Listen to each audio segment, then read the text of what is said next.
자, 이 대한민국이 얼마나 기가 막힌 현실이냐.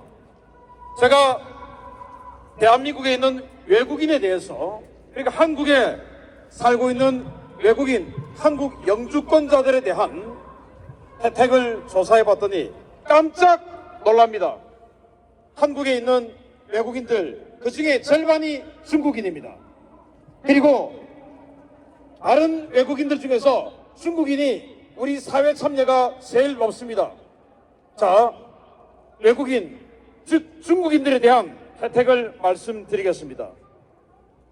중국인들은 대한민국에 들어와서 아무것도 하지 않고 일도 하지 않고 가만히 있어도 4인 가족 기준 월 195만 원을 공짜로 줍니다. 이게 말이 됩니까? 그리고 그들이 자녀가 학교를 가면 고등학생 기준 60만 원을 줍니다. 말이 됩니까? 그리고 그들이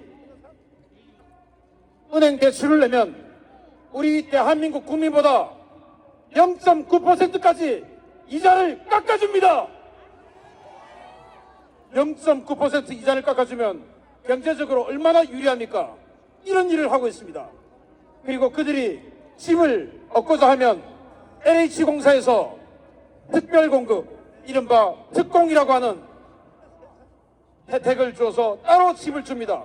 그리고는 그 임대 보증금도 아주 싼 이자로 혜택을 줍니다. 이게 말이 됩니까?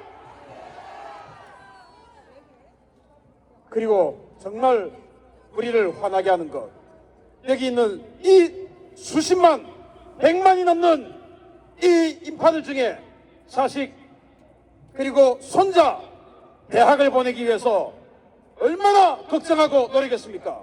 그런데 그 중국인들은 외국인 특별전형이라고 해서 정원이 없어요. 무제한으로 원하면 아무 대학이나 갑니다.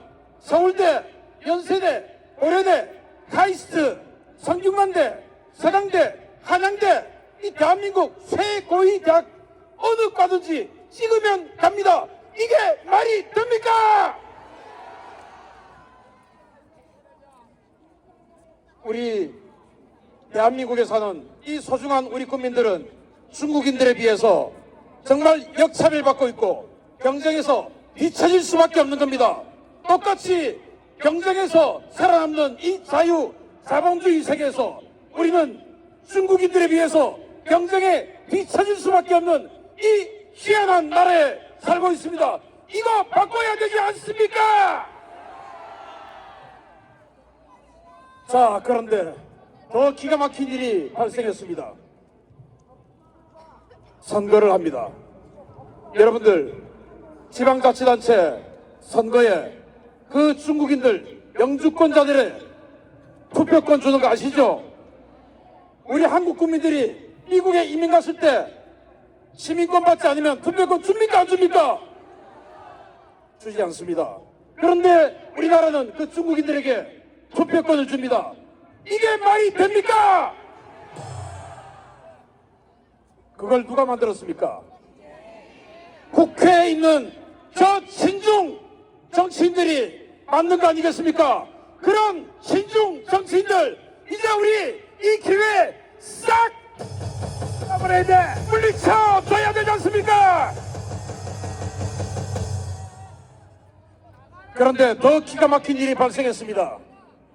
선거 개표를 하는데 그 선거, 우리가 그동안 수년 동안 해왔던 수차례의 선거 정당했습니까? 부정입니까? 그 부정선거의 선봉에 중국인들이 있다는 것이 밝혀지고 있습니다. 중국인들이 개표 사무원을 하고 있습니다. 말이 됩니까? 여기 있는 이 수많은 우리 국민들, 우리 수많은 이 대한민국 국민들은 개표 사무원 할 수 없습니까?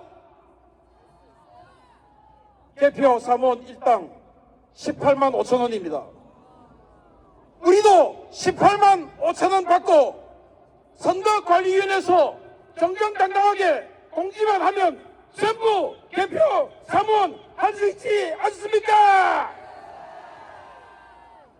그런데 왜 선관위는 중국인들을 단체로 불러서 개표를 하는 겁니까? 양배추 투표지, 찢어져야 되는, 이재명이 생각나는 찢어져야 되는 투표지, 이런 것들을 중국인들은 그냥 넘어가기 때문 아닌가요? 트럼프 대통령의 이기 정치는 오직 중국 방면에 맞춰져 있습니다. 우리 대한민국은 미국 편에 선다면 중국을 향한 최고의 비수가 되는 위치고, 반대로 중국 편에 선다면 미국 입장에서는 반드시 짓눌러버려야 되는 그런 선봉에 있는 국가입니다. 우리 편은 누굽니까? 맞습니다. 바로 우리는 한미 동맹의 깃발 아래 뭉쳐야 됩니다.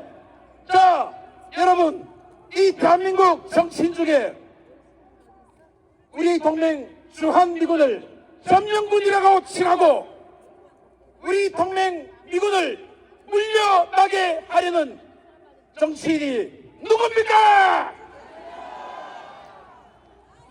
자, 이 대한민국 정치인 중에 한미 동맹을 굳건하게 가지고 우리 대한민국을 다시 제2의 번영으로 이끌어갈 사람 누굽니까? 윤석열 대통령입니다. 윤석열 대통령 어디 있습니까? 감옥에 있습니다. 우리가 구출해야 되지 않습니까? 윤석열 대통령 구출하자! 한미동맹으로 제2의 번영 이루자!